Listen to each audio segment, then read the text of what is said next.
It is Indiana in the morning. It's WCCS 101.1 FM, AM 1160, WCCSradio.com.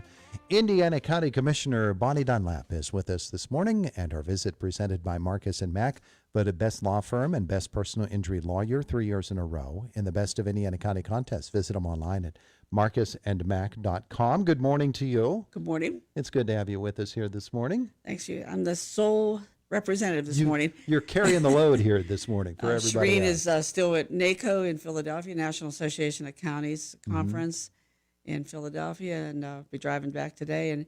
And Mike has another commitment, so yeah. Well, it's good to stuck have with you. me. Good to have you with us in the studio, and you brought visual aids with you today I did, too that I actually did. match They your did, blouse. yeah, they did, and I picked this up.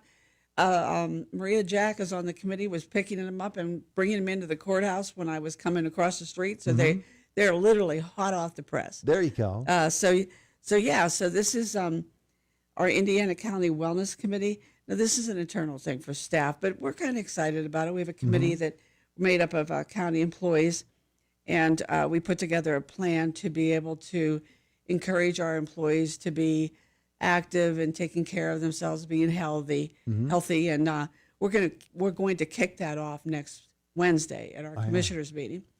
Make the announcement, give the details, and start the initiative. The first 2 months, there's going to be prizes for the employees, and that they can put their chances in to win prizes and information. And our planning office has put together a walking path around the courthouse. Well, actually 3 walking paths around the courthouse, so that people will know how far they walk, and doing some other initiatives related to that. Having wellness programs, wellness volunteers, all of those sorts of things really is a benefit to them health-wise, but it saves money.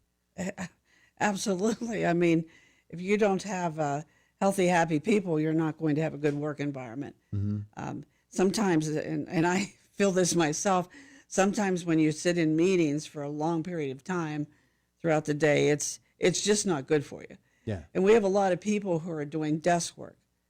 So it's important that we encourage them to be able to get up and stretch and Healthier take you care of are, themselves. the less likely you are to get ill, the less time off missed from work, and all of Emotional the associated benefits. costs with that. Yes, That too, all of those things. So that's a good thing that it's getting going. Yeah.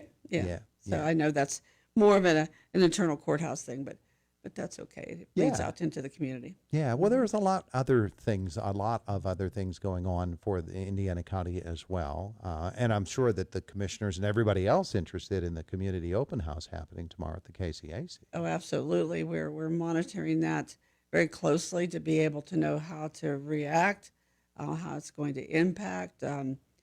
We recently met with representatives at CareerLink. We're talking about a plan to put together resources and workshops and so forth for people for the job sector, a part of it. So yes. Yeah, that'll be happening from 6 until 8 p.m. at the Toretti Auditorium. And folks are encouraged to come and bring their questions with them and meet with the officials of Homer City redevelopment and just learn what is the latest information. I think that's one of the biggest deficiencies that we have when we think about community happenings is information. Well, sure, people want to know what's going on, especially when you live in a rural area like ours, where everybody knows everybody, and there's a lot of information that flows, whether it's correct or not, that's flowing out there, and so you want to make sure you have the right information and not information that's not correct. Sometimes we assume that everybody knows things too, and we shouldn't. Right. Yeah. All right. So last week when I was away, Josh had the new airport manager on, and I know that the commissioners, everybody else, pretty excited about the prospects.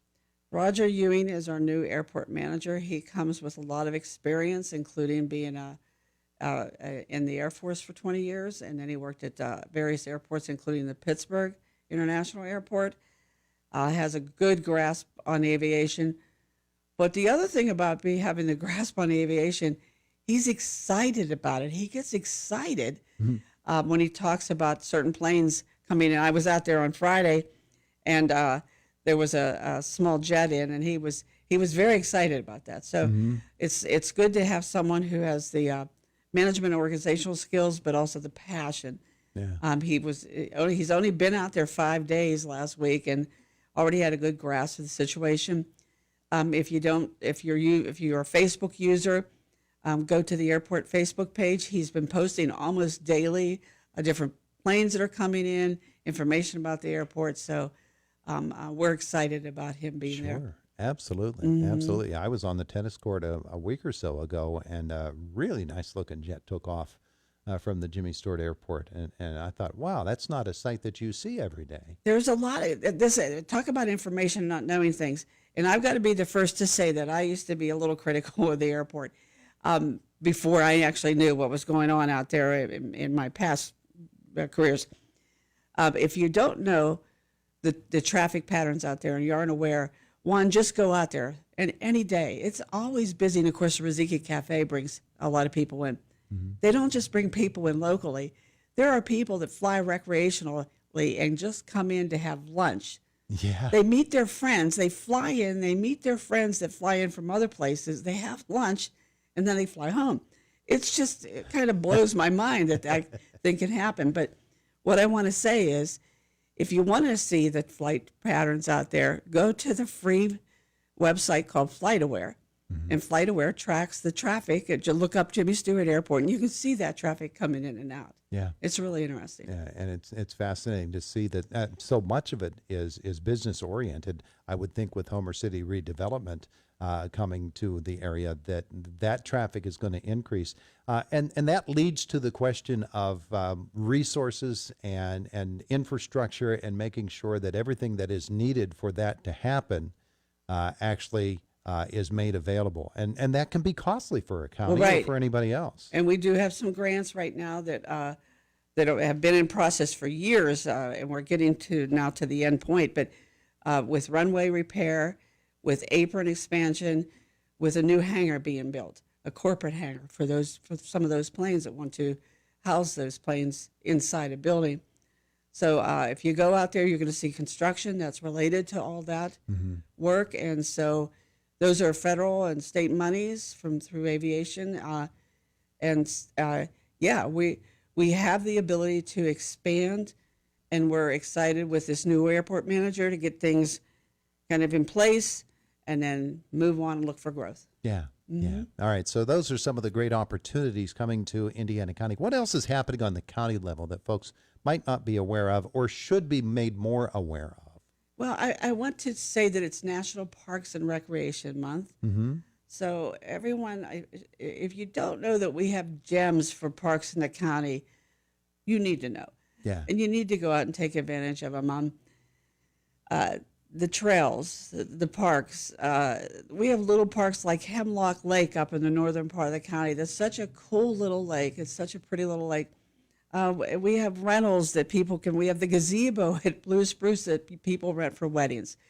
We have the Pine Ridge Lodge that somebody just had a graduation party there, and somebody had never been there, and they were commenting about how nice it is. And we have so many really nice things to take advantage of recreational wise. The Ghost Town Trail is just beautiful. Yeah, I ride my bike on it several times a week, and I never get tired of riding along there. You're along the Black Lake Creek, you're riding along Mountain Laurel, and it's just beautiful. Yeah, the Hoodlebug Trail as well, Yeah, the West yeah. Penn Trail, all of the different trail facilities, the county parks, they are, you called them sort of unknown gems. They really are. And so because it's National Park and Rec Month, I want to point out that we have a small staff for the parks.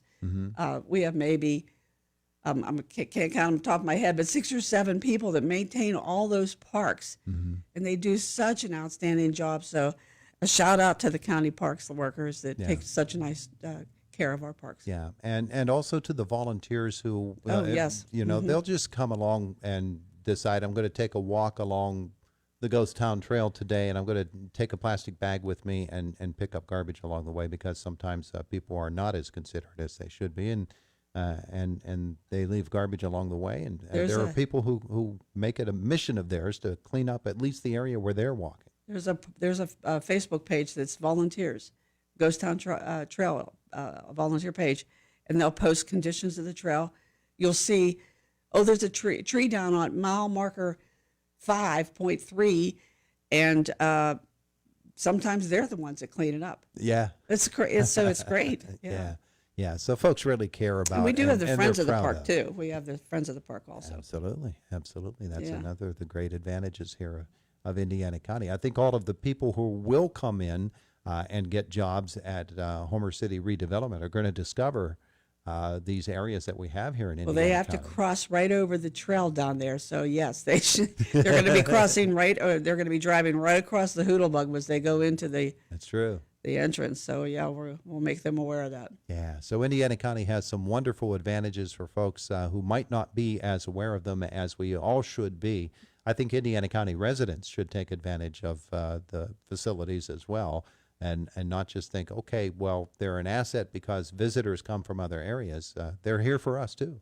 Don't forget those covered bridges too. Yeah. You know, and I mentioned the last time I was here about the one that we had. There's a grant to actually take it apart and put it back together in better Yeah. shape over the next year. They'll start soon to take it apart. Yeah. Yeah. All those good things Yeah. happening in Indiana County. And don't forget that too that we do take donations for the parks. Uh-huh. So if people would want to donate, they can do that through the Friends of the Parks or on the website, the Parks and Recreation website, Yeah. Yeah. Yeah. All of those things are Parks going and on. Trails website. I was asked to ask the commissioners when they come in if there are any updates on the pedestrian bridge. Well, it's in process. If you drive down to 22, sometimes it's hard to see where it's at if you're not looking properly where it's at. But it's going to be crossing on the south side for the parking lot, the park and ride. If you look at the park and ride, you're going to see the construction trucks and so forth there. So it's going to go from there across to the other side into the interchange area. So you actually you have to be paying attention to see it because Yeah. some people don't think it's going to go right across the middle there. It's not. Yeah. Yeah. So it's underway. Folks are excited about it. It'll be a connector to that parking lot for people to even go there to park and ride Hoodlebug and or Ghost Town up, or to go, even though you're using the roads that can connect to the park. There are some long-range plans to connect it to the park. Yeah. But that if you look at those, again, if you look at those Facebook pages, there's always people saying, where do I park? Where can I stay? Where can I get food? It's amazing the people that use the Ghost Town Trail. They're coming from other areas, and they're looking for those resources. Yeah. And good resources they are. Bonni Dunlap, thanks so much for the visit this morning. You're welcome. We appreciate that. It is Indiana in the Morning. It's WCCS 101.1 FM, AM 1160, WCCSradio.com. This Hometown Did You Know fact is brought to you by the McCabe Roof Funeral Home in Clymer. Hi, this is Jerry Roof. Did you know Cherry Hill Township was named for Cherry Hill Manor, land surveyed to the Penn family, made up of 49.5 square miles, including communities of Buck Run, Kenwood, Penn Run, and more. McCabe Roof Funeral Home is proud to be from rural Pennsylvania and honored over the years to support families who've lost loved ones and celebrate the lives of hometown's wonderful citizens. McCabe Roof Funeral Home, treating your loved ones like our own. Do you ever have questions in your life? Questions that you are searching to find answers to?